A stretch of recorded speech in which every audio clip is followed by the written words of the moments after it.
चंपकवन के जंगल में टुनटुनी चिड़िया अपने माँ बाप और अपनी छोटी बहन पिंकी चिड़िया के साथ रहती थी। टुनटुनी अपनी छोटी बहन को बहुत प्यार करती थी। उसके माँ बाप किसान थे। जब वो खेत पर काम करने चले जाते थे तब टुनटुनी अपनी बहन की देखभाल करती थी। एक दिन जब टुनटुनी के माँ बाप खेत से घर वापस लौटे तो टुनटुनी अपनी माँ से कहती है, माँ, दूध खत्म हो गया है और पिंकी कब से रोई जा रही है। तुम मुझे पैसे दो, मैं पास वाली दुकान से जाकर दूध खरीद कर लाती हूँ। टुनटुनी अपनी माँ से पैसे लेकर जाने लगती है। तभी पिंकी चिड़िया रोने लगती है। अरे टुनटुनी चिड़िया, इसे भी अपने साथ लेती जा, थोड़ा ये भी बाहर घूम लेगी। अच्छा माँ, मैं पिंकी को भी अपने साथ ले जाती हूँ। थोड़ी देर बाद जब टुनटुनी चिड़िया दूध लेकर लौटती है तो देखती है कि उसके मम्मी पापा को किसी ने जान से मार दिया है। दोनों खून से लथपथ पड़े थे। अपने माँ बाप की ये हालत देखकर टुनटुनी चिड़िया रोने लगती है।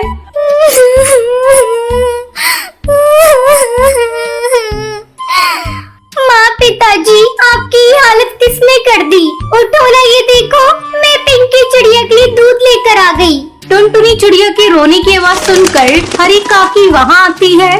हरी काकी, देखो ना, मेरे मम्मी पापा को किसी ने बड़ी बेरहमी से मार दिया।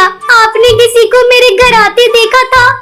नहीं टुनटुनी चिड़िया, मैंने किसी को तेरे घर आते नहीं देखा। लेकिन तू कहाँ थी? मैं पिंकी चिड़िया के लिए दूध लेने गई थी। ये बहुत रो रही थी हरी काकी, इसलिए मैं इसे अपने साथ ले गई थी। और जब लौट कर आई तो मम्मी पापा को इस हाल में देखा। मत रो टुनटुनी चिड़िया, अगर तू इस तरह हिम्मत हारेगी तो तेरी बहन को कौन देखेगा? हम सब तेरे साथ हैं। टुनटुनी चिड़िया, अगर किसी बात की जरूरत हो तो हमसे कहना। इस तरह कई दिन गुजर जाते हैं। घर में रखा सारा अनाज भी खत्म हो चुका था। खेत में लगी हुई फसल भी बिना देखभाल के सूख चुकी थी। एक दिन टुनटुनी चिड़िया अपने खेत पर जाती है और खेत में लगी हुई फसल सूखी देखकर रोने लगती है। क्या करूं? घर में अनाज का एक भी दाना नहीं है और माँ पिताजी ने जो फसल लगाई थी वो भी सूख चुकी है। अब दोबारा से खेत में फसल उगानी होगी। टुनटुनी चिड़िया 2 दिनों तक लगातार खेत की सफाई करती है।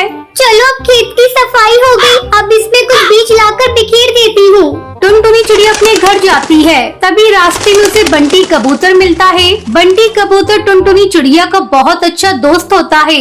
वो टुनटुनी से कहता है, अरे टुनटुनी चिड़िया, ऐसे उदास होकर तुम कहाँ जा रही हो? मुझे अपनी परेशानी बताओ।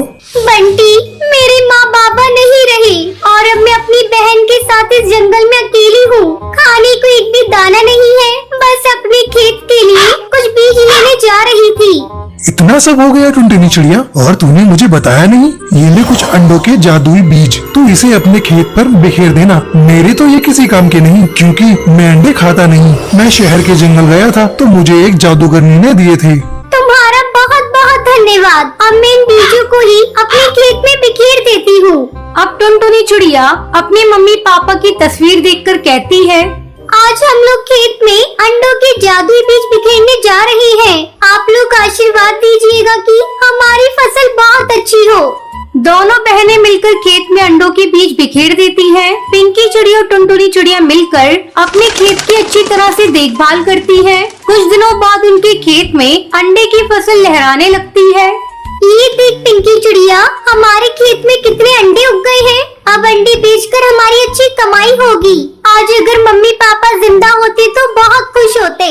दीदी, मुझे मम्मी पापा की बहुत याद आ रही है। मत रो पिंकी, मम्मी पापा जहाँ भी होंगे उनका आशीर्वाद हमारे साथ है। अंडे आ जाने के बाद पिंकी चिड़िया और टुनटुनी चिड़िया मिलकर अंडों को इकट्ठा करती हैं और उन्हें बाजार में जाकर बेच देती हैं। ये देख पिंकी, हमें कितने पैसे मिले हैं। हम इन पैसों से अपने लिए बहुत सारा सामान खरीदेंगे। फिर दोनों बहनें मिलकर बहुत सारा सामान खरीदती हैं और खुशी खुशी अपने घर लौटती हैं। दीदी, मुझे बहुत तेज भूख लग रही है, जल्दी से कुछ खाने को बना दो। तो रुक पिंकी चिड़िया, मैं अभी तेरे लिए हलवा बनाती हूँ। आज खुशी का दिन है, हम लोग मीठा खाएंगे। फिर टुनटुनी चिड़िया हलवा बनाती है। इस तरह दोनों बहनें खुशी खुशी रहने लगती हैं।